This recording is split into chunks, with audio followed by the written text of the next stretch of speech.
And I'd like to extend a special warm welcome to our Art and Soul Studio Facebook group members. And you can join down below. We're always welcoming new members. The link is down below in the description box. And we are having weekly Wednesday challenges or thematic events, thematic activities. They don't have to be necessarily a challenge, or you could call it a weekly Wednesday series. And I will be publishing mine weeks 2, 3, and 4. Every Wednesday, weeks 2, 3, and 4, I am presenting a weekly Wednesday challenges or weekly Wednesday thematic activities. And it's week 1 Wednesday that Kylie Koo will be presenting her challenge or activity. And I'd like to say so for week 2, it is your 2019 word or words of the year art journaling. And I did put a poll in our group, and it came out number 1 that art journaling backgrounds were the most popular, and we'll be starting with that next week. But this week is your 2019 word or words of the year, and doing it in your art journal. That's what I'll be doing it in my art journal, but you could do it as a mixed media canvas if you wanted. And I just wanted to add some tips about your word or words of the year. That having a word or words of the year helps you focus, and to focus when you're making decisions or choices. It helps know what your priorities are. When you make choices or decisions during the year, you can remember what your word of the year is and kind of what your focus or intentions are for the year. And then you can also have a color of the year, an animal of the year, or a symbol of the year. So I just wanted to give you this warm welcome, and I'll see you in the studio. Hi everyone. So I have already fussy cutted these natural elements, which I do not collect a lot of magazines, so I cannot just go looking through magazines to try to find elements like this. Instead, I go to www.pixabay.com to get copyright-free images. And that's where I got these, and then I print them on my inkjet printer. And then I spray them with hairspray. Either spray them with hairspray or spray them with some type of fixative. A permanent fixative would be best. But I find just spraying it with hairspray is good, and then it fixes it in place in water. I'm not going to do any water soluble thing on top of this. I might just do sparkly Mod Podge on top of that. But on the edges, I am going to do watercolor. But you do need to fix the inkjet print somehow, and I find that hairspray works fine. So I already just tested one area, and so I've already glued them down.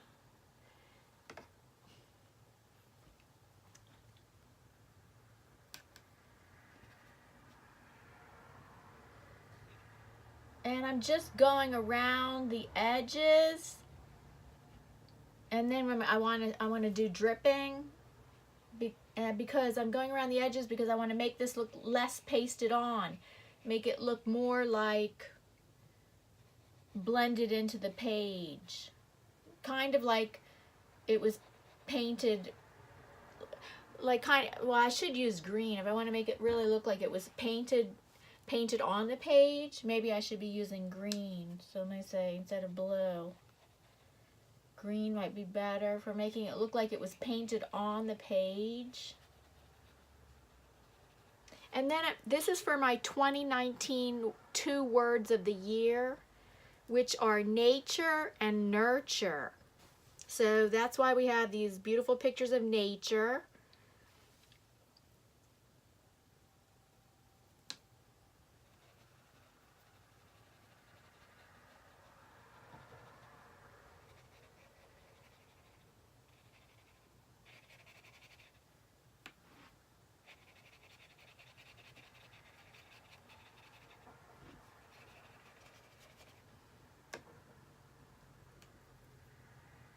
These pages are plain. Normally I would prep them with gesso, but I'm waiting to receive my clear gesso because that's what I would want for this project, and I'm supposed to receive my clear gesso tomorrow, and I just didn't want to wait to do this video. So, and I'm not quite sure that you can do watercolors on top of gesso, so I looked it up and I still didn't get a clear answer about that. If anybody knows about that, whether you can do watercolors on top of gesso, please let me know in the comments below. So now I'm gonna spray this because I would like some drippage.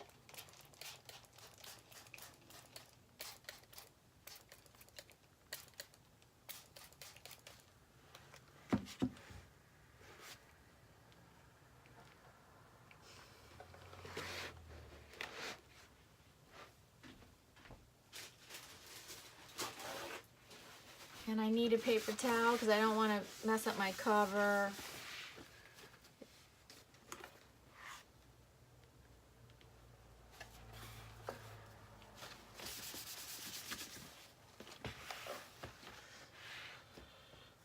So I'm thinking that's looking nice.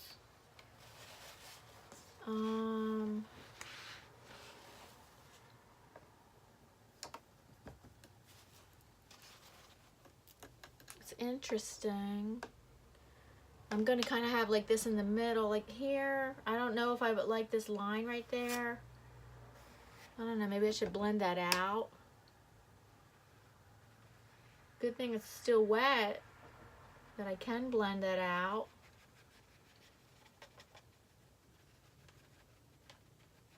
Oh, that worked out well. It was still wet and I could still blend it out. Okay, good. Because if that had dried, there'd be no way to blend that out. I think I want to dry that before I go to the next side.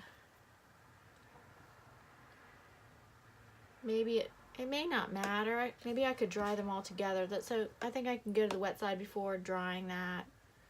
Excuse my indecisiveness. I often do not know exactly what I'm doing. I have to figure things out as I go. Again, that's making a really solid kind of, you know, I think I'm just going to extend this into the center.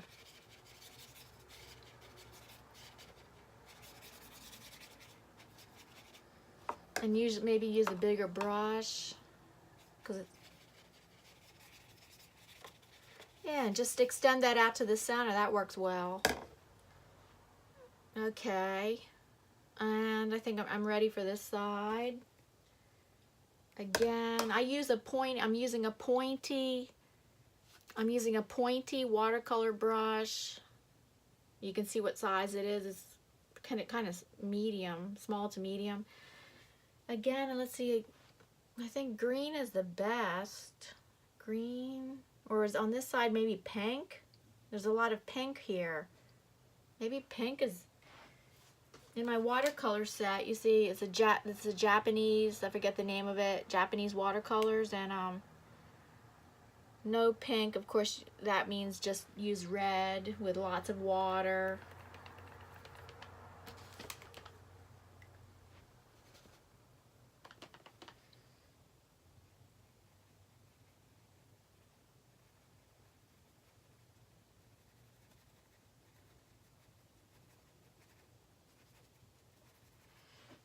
Before that dries, I'm gonna I spray some water. Oh, that's pretty. Look at that. Spray some water. I like how that went like that.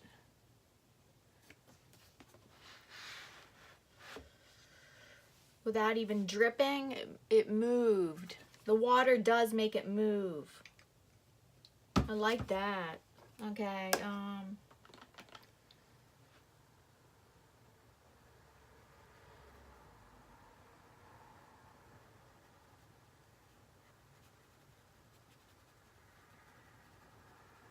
so like I said, if you can't find if you wanted to use images like this and you can't find them in a magazine, go to pixabay.com and search on their website for flowers and birds. That's what I did, flowers and birds, and then click illustration, that you only want to search for illustrations, not photos.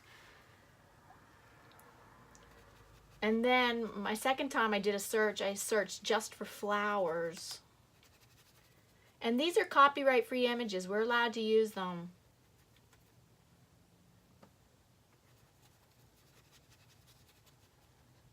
Alright, let's see. I'm going to spray some water. Nice. Okay. No, okay.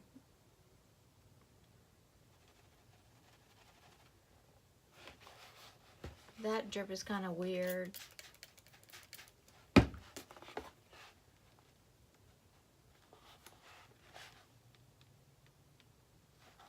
And right under here, gotta wipe that up.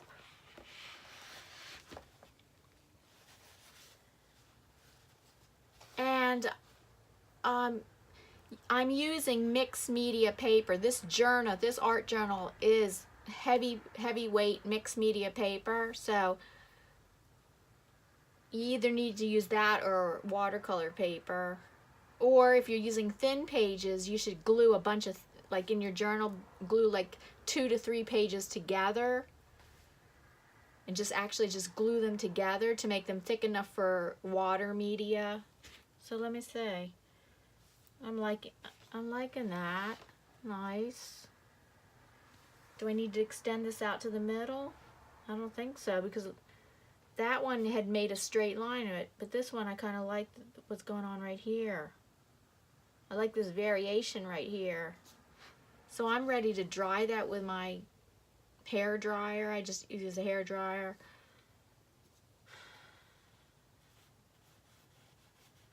See, smooth that out. I wonder if I want to make some drips from the top right here. I think I do. I love drips. I'm thinking I want to make drips from the top. In here is where I'm going to add words. I mean, this is a lovely negative space that you kind of like maybe don't even want to, maybe you just want to be very minimalistic and put one or two words in it. But this may not be the best composition. It's just that I want to be able to express my words for the year. And I had a lot of indecisiveness about how to do this, and I just decided, okay, I have to pick something, go with it. I think I want some drips coming from here. So I go back.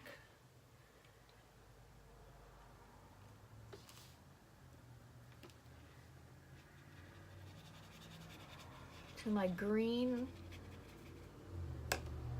And I'm going to use water.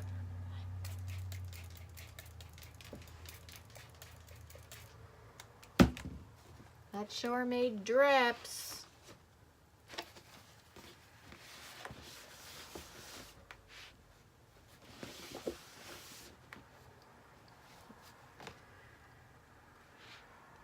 Okay. I'm going to be putting all words in here, so yes, I only have 2 words for the year, but I'm going to put all these words that relate to those 2 words here too. And I don't know if because I like this. I don't know if I want to put drips here. It's so hard. That's one thing about art, I get so indecisive. Okay, unless I change my mind later. Really like faint drips. I could see like really faint drips working.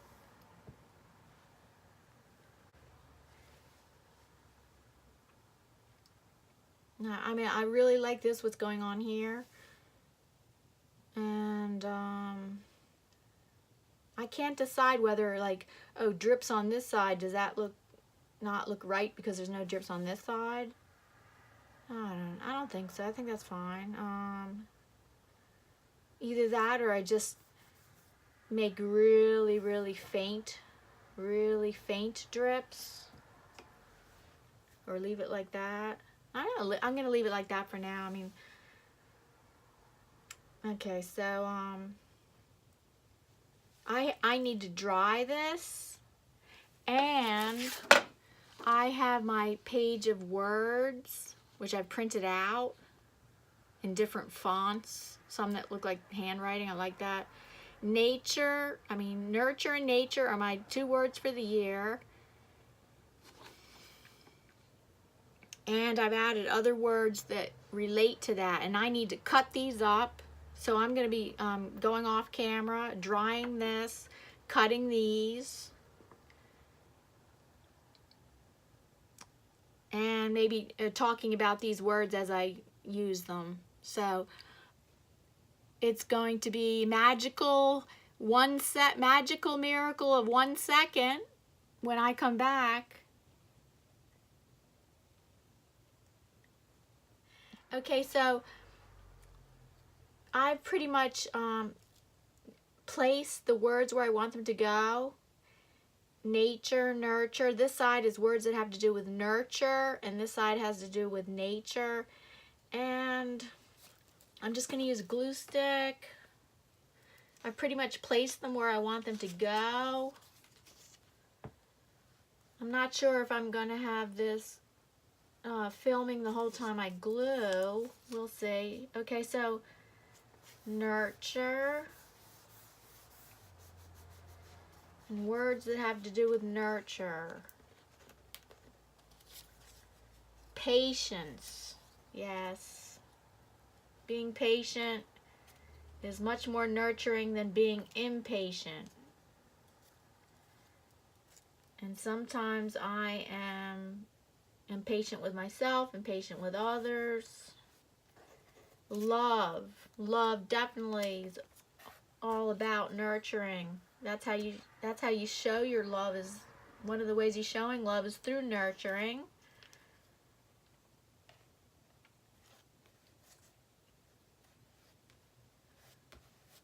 And highest vibration. This one, highest vibration. Love has the highest vibration. It has the highest vibration of any of your emotions. It's the most positive emotion you can have. Love has the highest vibration. Self-love. I want to work on that this year. Nurturing myself through self-love instead of beating myself up, and through self-sabotage and beating myself up. That's one thing I want to remember about nurturing. Gratitude. I do have a daily practice of gratitude every day when I meditate. I list off either 5 people I'm grateful for plus 5 things I'm grateful for, and I add to that sometimes of more things that I'm and add to the list of many more things that I'm grateful for. But gratitude is really good for combating, let's see, any kind of negative emotion, a feeling like, oh, you don't, of anger, combating anger, or feeling that life's not fair. Gratitude is a great antidote to that.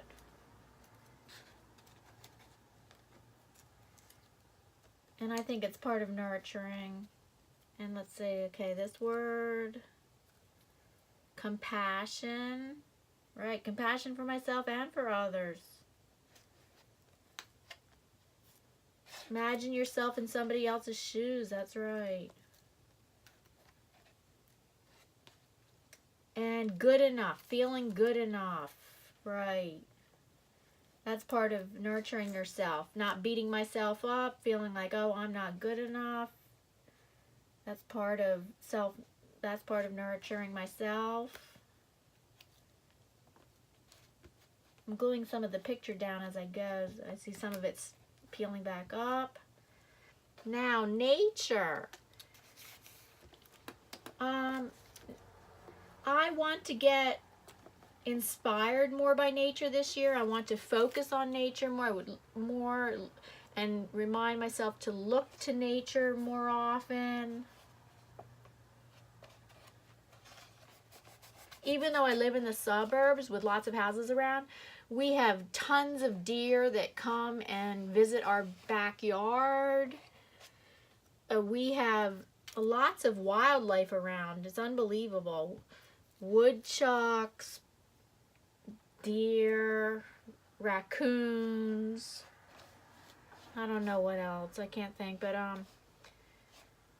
we have lots of trees on our property, and I have a really good backyard that later on I'm going to be showing a video of that, of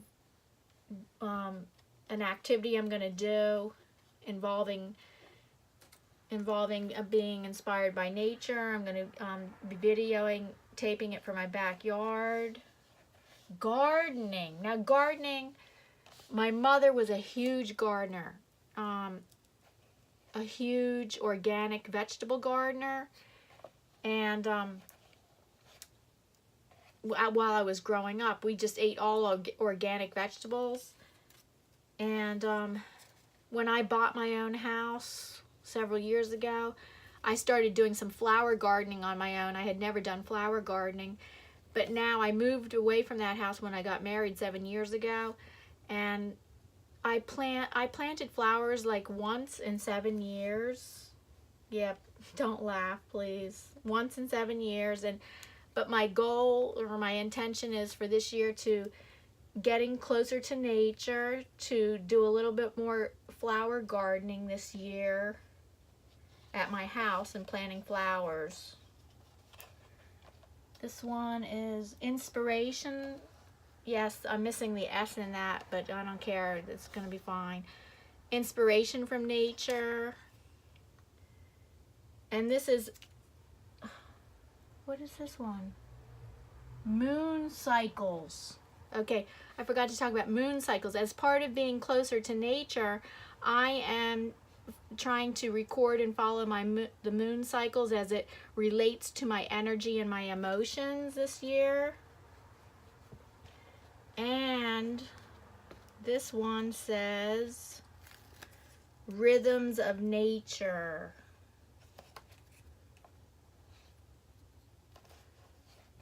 Just the rhythms. So there's the moon cycles, but there's other rhythms of nature. Of course, the seasons.